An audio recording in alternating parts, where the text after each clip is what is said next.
네, 오늘 우리에게 주신 이 말씀 가지고 질문과 답 시리즈 49번째 선한 영향력 왕과 목자가 이 예수 그리스도를 우리의 왕과 목자로 삼을 때 우리에게 얼마나 큰 영향을 베푸는가에 대한 말씀을 함께 나누기를 원합니다. 오늘 본문 말씀은 우리에게 왕으로 오신 예수님에 대한 말씀인데, 그 헤롯이 왕으로 있던 시대에 아기 예수님은 유대 베들레헴이라는 마을에서 태어났는데, 그때 동쪽에서부터 동쪽 나라에 있는 몇 명의 박사들이 예루살렘으로 왔다, 이렇게 성경을 기록하고 있지 않습니까? 그들은 그 아기의 별을 보고 아기에게 경배하러 왔다. 별을 따라 예루살렘으로 온 그들은 왕으로 태어나신 그 아기 예수가 어디에 계십니까? 우리는 동쪽에서 그의 별을 보고 그 아기가 태어난 그곳에 와서 경배하러 왔다, 이렇게 사람들이 물었습니다. 그때에 헤롯 왕은 아마 자신만이 유일한 유대인의 왕이라고 생각했는데, 또 다른 왕이 태어나면 어떻게 하겠는가, 굉장히 놀랐을 것입니다. 아니, 지금 내가 유대인의 왕인데 유대인의 왕이 또 태어난단 말인가 라며 너무나도 당혹스러워했고, 그 소식을 들은 헤롯 왕은 온 예루살렘 사람들이 모두 다 놀라고 한바탕 소동이 일어나고 난 후에 유대인의 왕인 아기 예수가 태어났다는 이유로 예루살렘이 발칵 뒤집어진 거죠. 이에 헤롯 왕이 모든 대제사장과 그리고 율법학자, 그 구약을 잘하는 율법학자들과 대제사장들을 불러서 물었습니다. 그리스도가 태어날 곳이 어디냐, 이렇게 물었더니 그 대제사장과 율법학자들은 유대의 베들레헴이라는 마을입니다 라고 가르쳐줬습니다.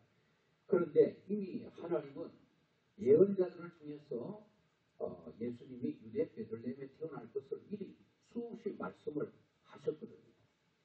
자, 오늘 여러분, 이 구약에 예언된 예수 그리스도가 이 땅에 태어나셨는데 어떤 분으로 이 땅에 오셨는가? 바로 이 땅에 오신 예수 그리스도는 우리의 왕, 그리고 우리의 목자로 오셨다는 겁니다. 한번 따라하겠습니다. 우리의 왕, 우리의 목자. 네, 우리의 왕과 우리의 목자로 오셨다고 분명히 말씀하고 있습니다. 오늘 저는 오늘 우리 주신 말씀을 통하여 우리의 왕으로 오신 예수 그리스도, 우리의 목자이신 예수 그리스도가 과연 우리에게 어떤 영향력을 미치는가에 대한 말씀을 함께 나눠보기를 원합니다. 2절에 보니까 유대인의 왕으로 나신 이가 어디 계시냐.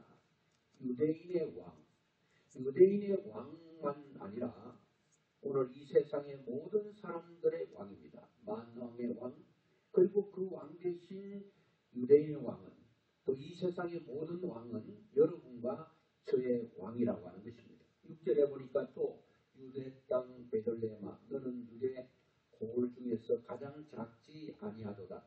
내게서 한 다스리는 자가 나와서 내 백성 이스라엘의 목자가 되리라 하셨음이니이다. 자, 내 백성 이스라엘의 목자, 예수 그리스도가 이스라엘의 목자만 되시는가?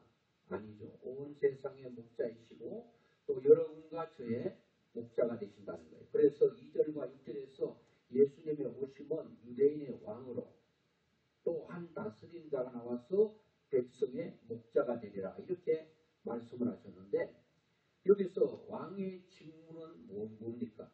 우리나라는 대통령이고 어떤 데는 또 임금도 있고 왕도 있고 그렇죠. 자, 한 나라의 이 통수권자는 지도자죠. 그 왕은, 대통령은 해야 될 일이 뭐냐?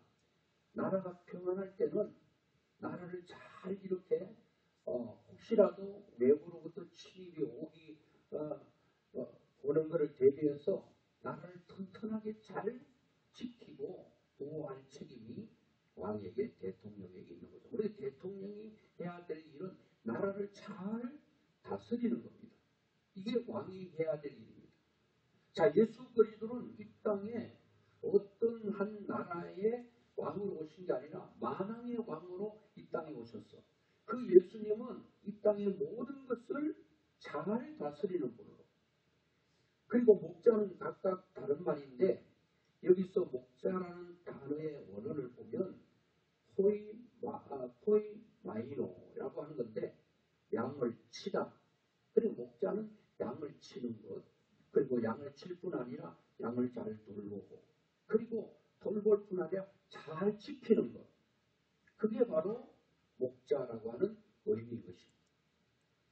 또 왕은 통치자, 다스리는 자를 말하고 그러므로 이 말을 두 배를 정리하면 왕은 잘 통치하고 다스리고 나라를 안정적으로 이끌어가는 자. 그리고 이 목자는 이제 모든 것을 잘 양을 돌보고 지키고 양을 먹이는 이 일을 목자가 하는 거죠. 그래서 오늘 예수님은 우리의 왕만 되시는 것도 아니고 우리의 목자만 되시는 것도 아니고 우리 예수님은 우리에게 목자 같은 왕이시다.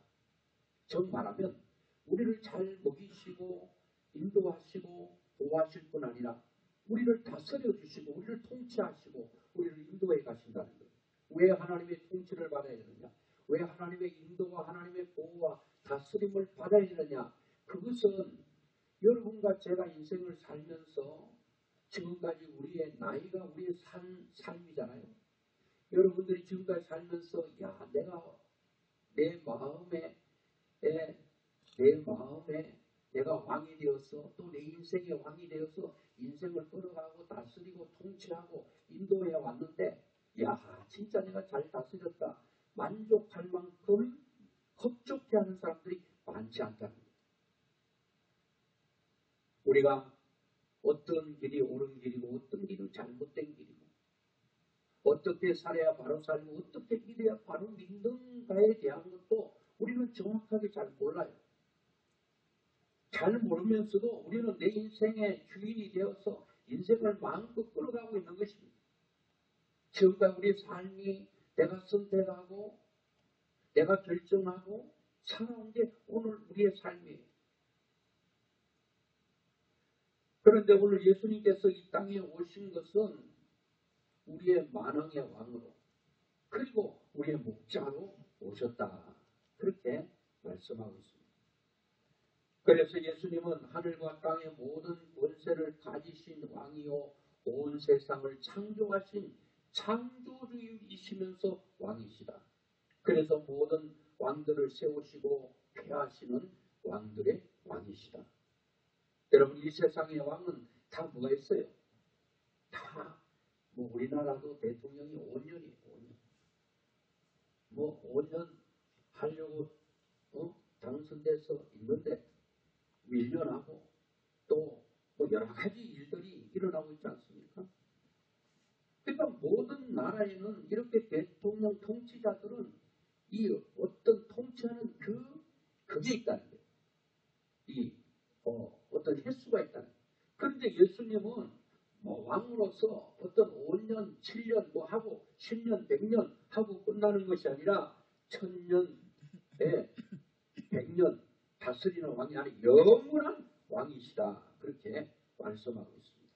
빌립보서 2장 10절로 11절을 보니까 하늘에 있는 자들과 땅에 있는 자들과 땅 아래에 있는 자들로 모든 무릎을 예수의 이름에 꿇게 하시고 모든 입으로 예수 그리스도를 주라 시인하여라고 말씀하고 있습니다.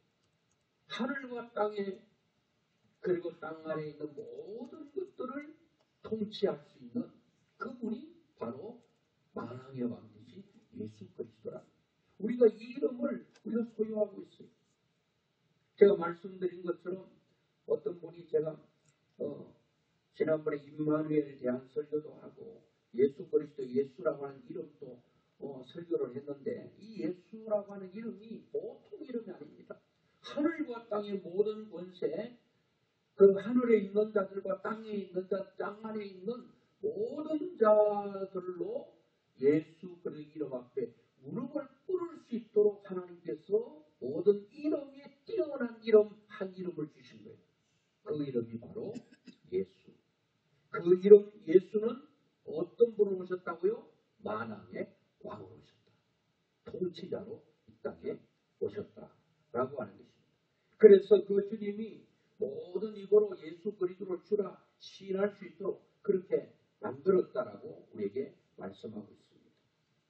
여러분 우리의 목자 되어 주신다고 하셨는데 목자가 무엇입니까? 목자는 양의 모든 것을 인도하고 그리고 여러분 목자는 돌보고 책임지는 역할을 하는 것입니다. 오늘 여러분 우리의 인생을 우리의 목자 되신 주님께 맡기면 주님이 다 책임져 주십니다. 이처럼 하늘과 땅의 모든 권세를 가지신 만왕의 왕 예수님은 우리의 목자가 되어 주시오. 우리의 영혼과 우리의 육을 돌보아 주십니다. 그래서 제가 조금 전에 말씀드린 것처럼 히브리서 기자도 아브라함이 예를 들어서 히브리서 11장 8절 우리 같이 한번 보겠습니다. 시작. 믿음으로 아브라함은 부르심을 받을 때에 순종하여 장래 유업으로 받을 땅에 나아갈새 갈 바를 알지 못하고 나아갔으며 아브라함도 하나님의 부름을 받고 장래 유업으로 받을 땅 하나님께서 약속한 땅 그게 나갈 때 갈 바를 알지 못하고 갔다는 거예요. 우리 인생은 앞날을 알고 가는 사람 없어요. 우리 5분 후에 10분 후에 우리 인생이 어떻게 될지 알지 못합니다. 갈 바를 알지 못하고 여러분 어떠세요? 여러분 가는 길이 훤히 보이고 일로 가면 망하고 일로 가면 흥하고 일로 가면 안 되고 절로 가면 되고 그런 걸 여러분 아십니까? 우리는 모른다. 모르면서도 아는 사람처럼 우리는 살아가고 있다는 겁니다. 창세기 26장 2절에 보니까 여호와께서 이삭에게 나타나 이르시되 애굽으로 내려가지 말고 내가 내게 지시하는 땅에 거주하라. 지시하는 땅. 하나님께서 가라고 한 그곳. 아브라함도 갈 바를 알지 못하고 지시할 땅을 하나님께 의뢰하면서 하나님이 지시할 땅이 어딘가? 하나님이 지시한 땅이 어딘가? 거기에 마음을 모았던 것입니다. 왜 그랬을까요? 하나님이 인도하시는 데를 정확하거든요. 그분이 왜 정확하냐? 그분만이 내 인생을 알기 때문에 내 미래를 알기 때문에 그런데 우리는 나의 모든 미래와 모든 삶을 아는 하나님께 맡기려고 하지 않아요. 왜 못 맡기죠? 안 믿으니까 그렇지 않겠어요? 믿으면 맡기죠. 여러분 우리가 본문에도 보니까 대제사장과 그 율법학자 서기관들이 예수님이 어디 나는가 정확하게 알고 있었잖아요. 그런데 그들은 예수님이 나는 곳에 있지 않았어요. 왜? 안 믿었으니까. 알고는 있는데 피상적으로 지식적으로 알고 있는 믿음이 오지 않는 거예요. 아는 것이 중요한 게 아니라 믿어야 된다는 거예요. 민수기 32장에도 보니까 중간 그 13절 중간절을 보니까 그들에게 40년 동안 광야에서 방황하게 하셨으므로 이스라엘 백성들이 광야에서 40년이나 방황했다. 이스라엘 백성들이 광야에서 40년 방황하는 것처럼 우리 인생도 방황하는 인생이 아닙니까? 70을 살든 100을 살든 그 인생이 광야의 삶처럼 계속 방황하는 인생이라고 한다면 그게 무슨 큰 의미가 있겠습니까? 시편 107편 4절에도 보니까 그들이 광야 사막길에서 방황하며 거주할 성읍을 찾지 못하고 어딜 거해야 될지 거주할 성을 찾지 못하고 계속 사막길에서 방황하고 있다는 겁니다. 줄이고 목이 말라 그들의 영혼이 그들 안에서 피곤하게 됐다. 방황하는 인생은 피곤하죠. 목이 마른 인생은 피곤하죠.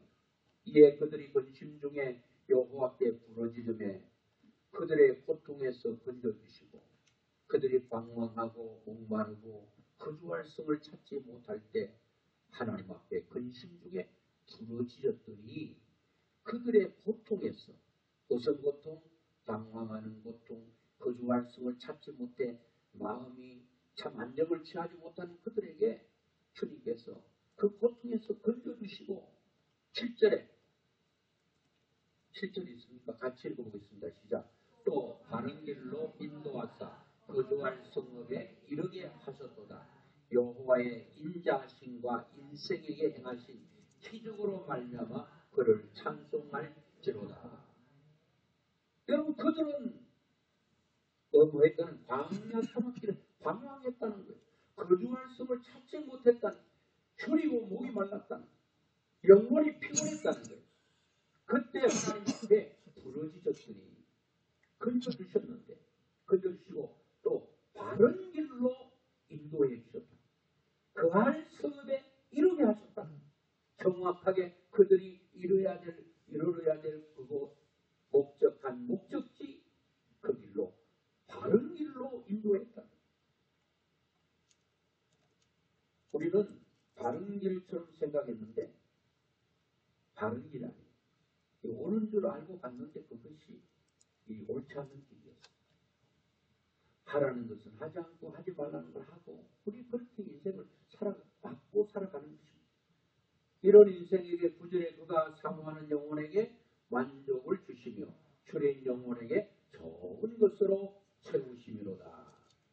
그들이 줄이고 목마르고 비어있는 그곳을 하나님께서 피곤한 영혼에게 좋은 것으로 채워주셨다. 누가요?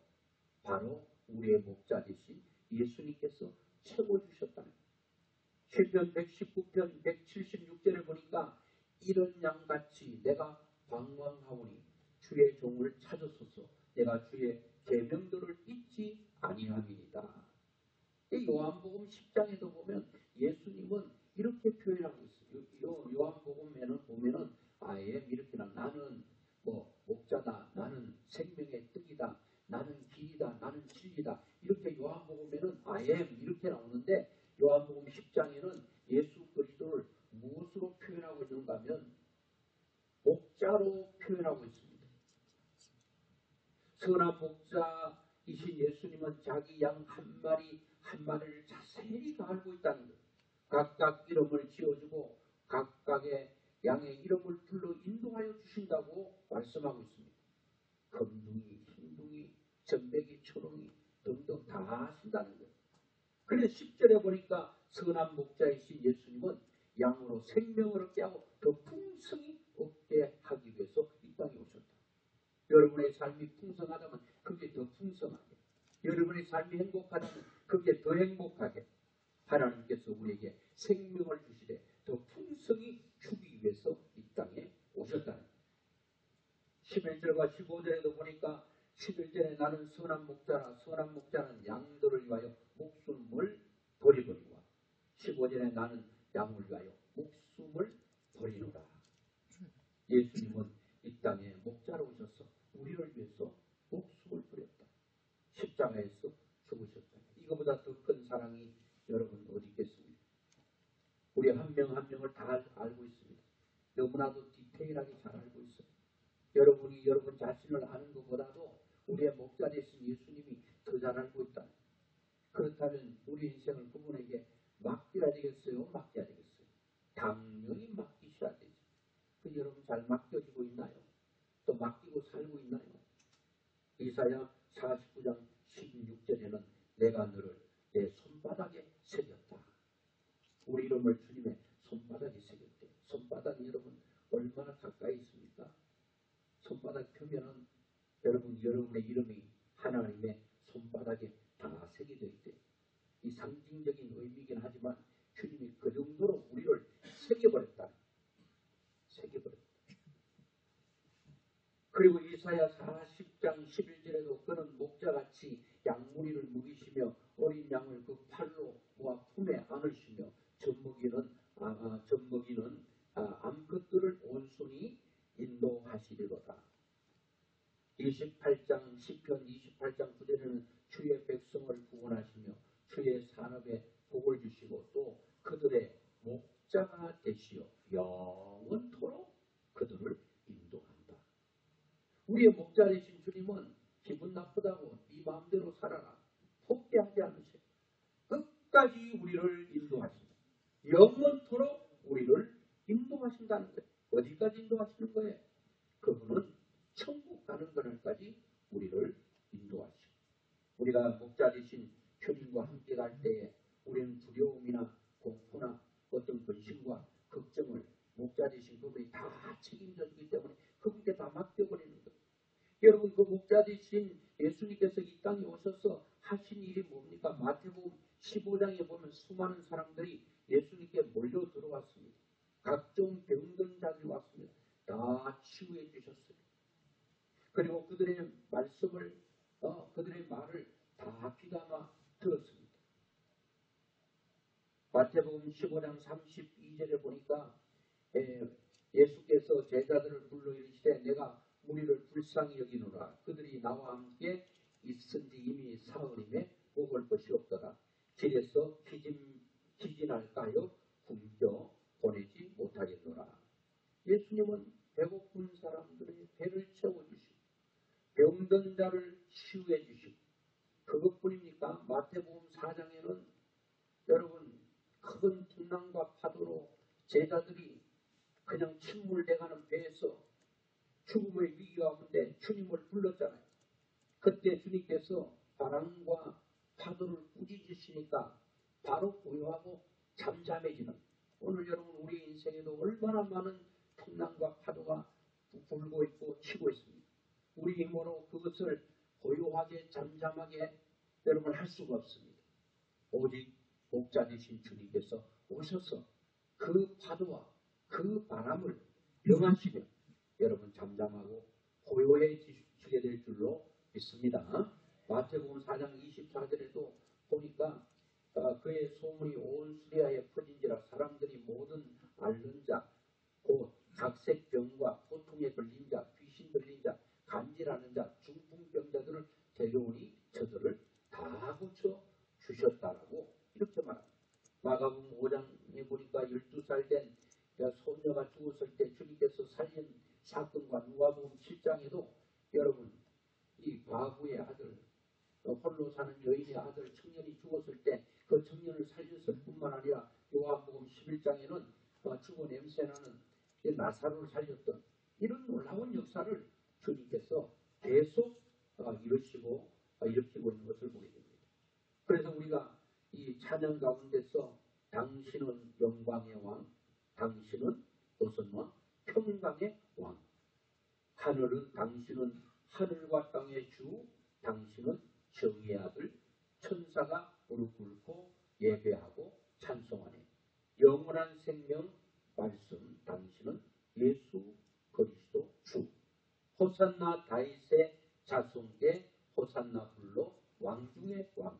높은 하늘엔 영광을 예수 주 메시아신데, 이렇게 우리가 찬양을 부르고 있는 것입니다. 그래서 오늘 2절에 유대인의 왕으로 나시니가 어디 계시냐, 6절에 또 유대 땅 베들레헴아 너는 유대 고을 중에서 가장 작지 아니하도다. 내게서 한 다스리는 자가 나와서 내 백성 이스라엘의 목자가 되리라 하셨습니다. 오늘 여러분 예수님께서 우리의 왕과 또 우리의 목자로 이 땅에 오셨다는 것. 그래서 시편 기자 다윗은 예수 그리스도를 바로 이렇게 묘사하고 있습니다. 우리 같이 한번 읽어보도록 하겠습니다. 여러분 잘 알고 있는 말씀인데요. 시편 23편 1절부터 한번 보겠습니다. 여호와는 나의 목자시니 내게 부족함이 없으리로다. 그가 나를 푸른 풀밭에 누이시며 쉴만한 물가로 인도하시는도다. 내 영혼을 소생시키시고 자기 이름을 위하여 의의 길로 인도하시는도다. 내가 사망의 엄침한 골짜기로 다닐지라도 해를 두려워하지 않을 것은 주께서 나와 함께 하십니다. 주의 지팡이와 막대기가 나를 안위하시나이다. 주께서 내 원수의 목전에서 내게 상을 차려주시고 기름을 내 머리에 부으셨으니 내 잔이 넘치나이다. 내 평생의 선하심과 인자하심이 반드시 나를 따르니 내가 여호와의 집에 영원히 살리로다.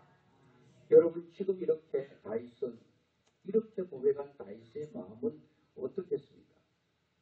여러분 다윗은 평생에 걸쳐 오직 만왕의 왕, 만주의 주, 그분을 자기 목자로 삼고 한 번도 흔들린 적이 없어요. 하나님만 바라보고 하나님께 집중하고 하나님만 따르고 순종한 삶을 살았더니 결국 하나님께서 다윗을 위대한 하나님의 사람으로 만들었던 것입니다. 여러분 우리가 만왕의 왕으로 우리에게 오신 또 우리의 목자로 오신 예수님을 오늘 만나지 못한 분들이 있다면 만나는 것이 중요하죠. 오늘 여러분 동쪽에서부터 박사들이 만왕의 왕 대신 예수 그리스도를 만나기 위해서 그들은 동방에서부터 그 베들레헴으로 온 것처럼 오늘 우리는 이 만왕의 왕 대신 예수님을 만나야 돼요. 만나지 못한 자는 만나야 돼요. 그럼 우리가 어떻게 만나는가 한번 보겠습니다. 예레미야 29장 13절 같이 한번 한음성으로 보겠습니다. 너희가 온 마음으로 나를 구하면 나를 찾을 것이요 나를 만나리라. 너희가 온 마음으로 전심으로 나를 구하면 또 나를 찾을 것이요. 하나님을 구하고 하나님을 찾으면 그 찾고 구하는 자들에게는 반드시 만왕의 왕 되신 하나님을 만날 수 있도록 하신다는 거예요. 구하라 주실 것이요 찾으라 찾게 된다는 거예요. 여러분들이 예수 그리스도 만왕의 왕 되신 그 주님을 우리의 인생의 목자로 알고 만났다면 여러분 그에게 뭘 해야 됩니까? 그들이 동쪽에서부터 그 박사들이 왜 왔습니까? 아기 예수님께 왜 왔습니까? 경배하러 왔노라 그렇게 말하거든요. 오늘 여러분 예수 그리스도를 우리의 왕으로 그리고 목자로 삼은 사람들이 해야 될 일은 뭐 해야 되느냐? 경배를 해야 된다는 겁니다.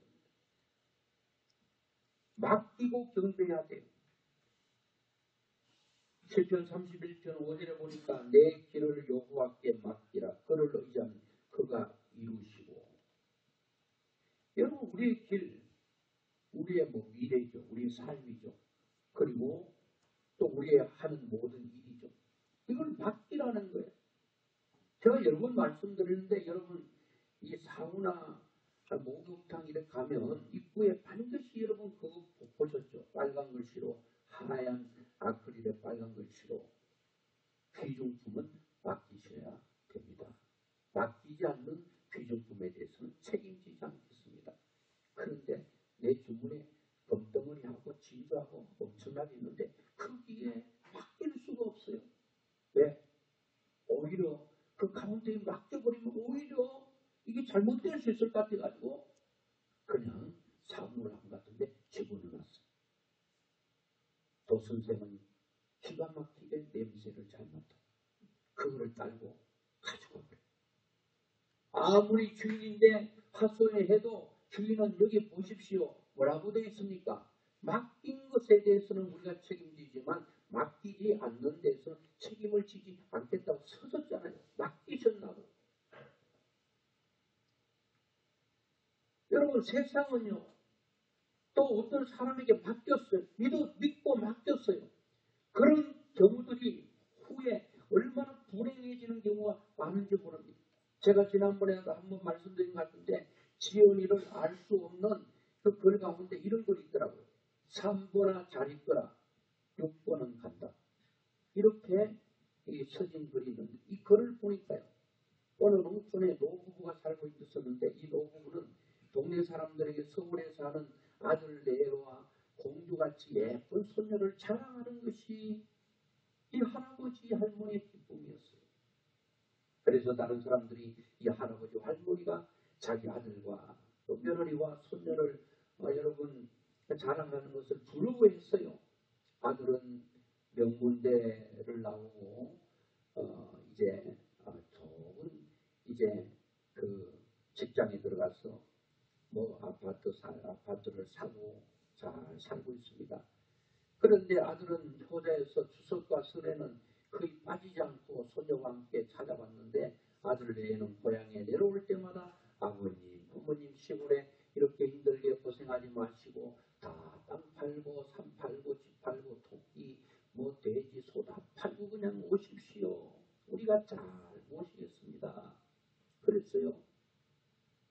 아이고 우리 늙은이 여기서 살다가 그냥 여기서 적고 여기 묻혀야지 뭔 고향을 떠나서 뭘 영화를 보려고 또 도시로 가나 이렇게 사양을 했다고 그래. 그런데 노부부중 할머니가 먼저 세상을 떠나게 되니까 이 할아버지는 혼자 살기가 힘들어서 자기 가지고 있는 농과 밭과 야산을 다 팔아 정리하고 가산을 정리하고 서울 아들네외 집으로 갔습니다.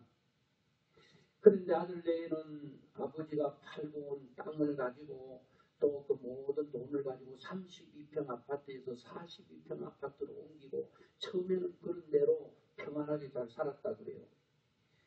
그런데 이 아들이 과장해서 부장으로 승진할 때쯤 됐는데 회사 일이 워낙 바빠서 이 아들은 새벽같이 나갔다가 밤 12시가 넘어서 집에 들어오는데 한날은 모처럼 퇴근을 일찍 하고 집에 들어와 보니까 집에 식탁 위에 여보 우린 모처럼 외식하러 나가요. 식사 안 하고 퇴근하였다면 전기밥솥에 밥 있고 냉장고 뒤져 반찬 찾아 드세요. 좀 늦을지도 몰라요. 이렇게 아내의 그 메모가 식탁 위에 올려져 있습니다. 기다리니 아내와 딸 둘만 들어오는 거예요. 아버지는 이 아들은 깜짝 놀라가지고 왜 둘만이지? 이 아내가 둘만이라니. 여기 민키도 있잖아. 민키는 그 집에 키우는 애완견입니다. 아니 아버지는 아버님 집에 안 계셔? 어디 노인정이라도 가셔서 놀고 계신가? 아버지께서는 매일 이렇게 늦게 들어오시냐고 물었습니다. 그런데 아내는 거기에 대해서 전혀 반응을 하지 못하고 아버지 방에 들어가 보니까 이런 쪽지가 써져 있는 거예요. 잘 있거라 3번은 잘 있거라 3번아 6번은 간다. 이게 무슨 뜻이겠어요? 그래 보니까 아버지 방에 빨랫줄에 보니까 참 얇게 양말 3켤레 팬티 2장 러닝셔츠 2벌 이게 걸려 있었어요.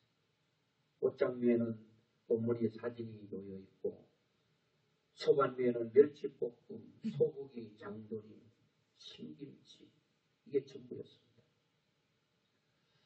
아버지는 그동안 손수 빨래를 하고 홀로 식사를 했던 것이라고 아들은 생각했습니다. 실제로 그렇게 했고 이 며느리는 이 자기 시아버지한테 한 것이 아무것도 없어요. 돈을 줬더니 돈만 달랑 받아 챙겨버리고 아무것도 안 했습니다. 이 아들은 미친 듯이 아버지를 찾아 길거리를 헤매고 그리고 또 파출소 가서 물었습니다. 그런데 이 할아버지 잘 있거라 3번아 6번은 간다 했던 이 할아버지의 친구 영감님을 만났습니다. 그 영감님이 그 아들을 보고 아이고 김영감 자제가 아닌가? 맞습니다. 나는 김영감 친구를 생각하고 얘기를 들어보니까 그 얘기예요. 요즘 왜 김영감이 안 보이는가?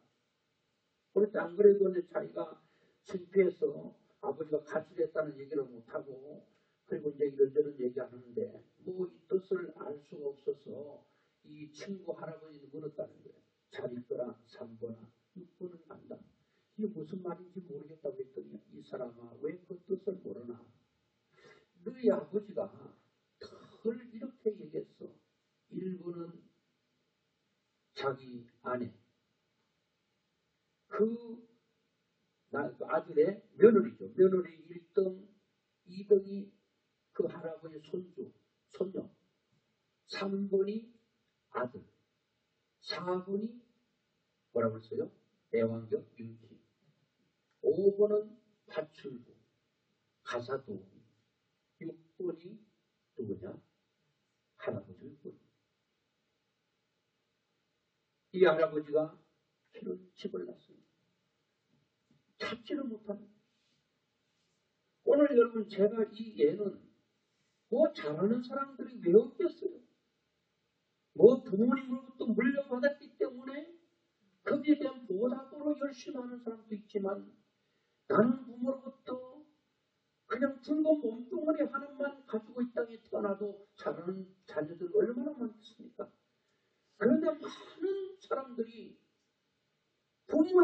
산을 몽땅 가로채고 그거는 좋았는데 부모님을 남몰라 하는 사람들이 얼마나 많은지 몰라요. 이 할아버지가 자기 인생이 이렇게 될 줄 알았다면 자기의 땅을 다 팔고 자기 가지고 있는 모든 것을 정리해서 아들 집으로 들어가지 않았을 거예요. 자꾸 오라 그러니까 잘 모신다고 하니까 이렇게 정리하고 들어간 거예요. 이 할아버지는 아들을 믿고 며느리를 믿은 거예요. 믿었는데 믿음의 결과는 할아버지는 외로움과 고독과 괴로움과 말할 수 없는 인간의 절망 가운데 빠지게 되고 말았다라고 하는 것입니다. 오늘 여러분 우리가 누구를 믿어야 되겠습니까? 믿을 사람이 어디 있겠습니까? 그런데 우리의 목자 되시는 주님은 내가 책임진다고 말했습니다. 그분은 부도 내지 않습니다. 부도 수표가 아니라는 겁니다. 수표가 아니에요. 반드시 책임진다면 책임지시는 분이에요. 언제까지? 영원토록 내가 너를 책임지겠다. 이분 앞에 우리의 인생을 맡기고 기대고 의지해도 실망하지 않는 거예요. 오늘 여러분 우리가 이 목자 되신 예수님을 나의 왕으로 모셨다면 이제부터 그분을 온전히 신뢰하고 의지하고 그리고 우리가 해야 될 것은 그분을 경배하는 것입니다. 내 평생 오직 일편단심의 마음으로 나는 그분을 경배하고 살리라. 우리의 삶의 목적이 바로 나의 만왕의 왕 되신 하나님을 찬양하는 오늘 여러분 저는 하루하루를 그렇게 생각합니다. 어제 같지 않는 오늘을 하나님께서 저에게 주셨습니다. 오늘 같지 않는 내일을 또 하나님께서 허락하실 것입니다. 언제까지 허락할지는 몰라요. 그런데 여러분 어제 살았던 삶이 오늘과 같아서는 안 됩니다. 오늘 아무런 유익도 없이 하나님 앞에 플러스 되지 않고 마이너스 되는 인생으로 산다면 어제 죽지 않고 오늘 살아야 될 의미가 어디 있겠습니까? 어제 죽지 않고 오늘 살았다면 어제와 같지 않는 오늘을 살아야 될 것입니다.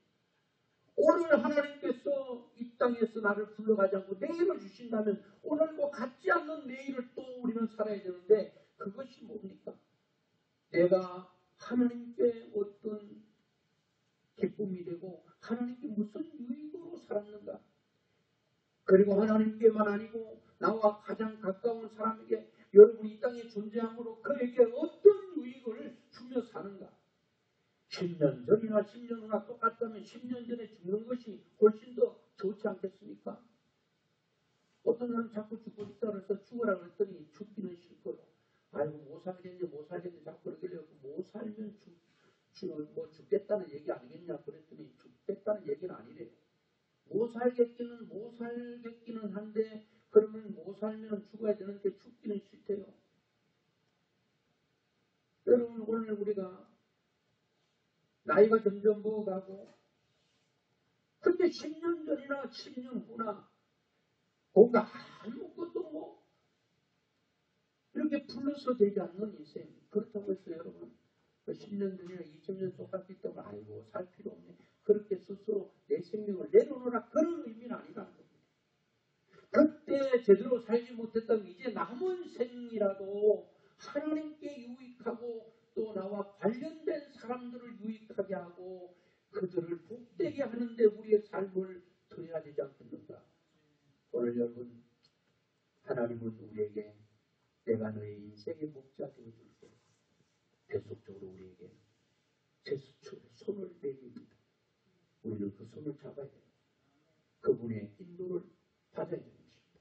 그분의 인도를 받고 나면 여러분의 삶이 뒤돌아보면 어쩌면 내가 그때 그렇게 결정한 게 내 결정이 아니었구나.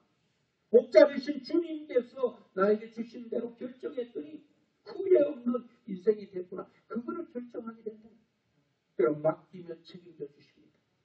여러분 맡기시고 크고 작은 다수간의 모든 일들을 맡기시고 그분의 인도를 받고 그리고 여러분의 인생이 지금 이후로 뒤돌아보고 또 뒤돌아볼 때에 후회 막심한 인생이 아니고 만족하고 흡족하고 기쁨과 감사가 충만해지는 그런 삶이 될 수 있기를 주의 이름으로 축원합니다.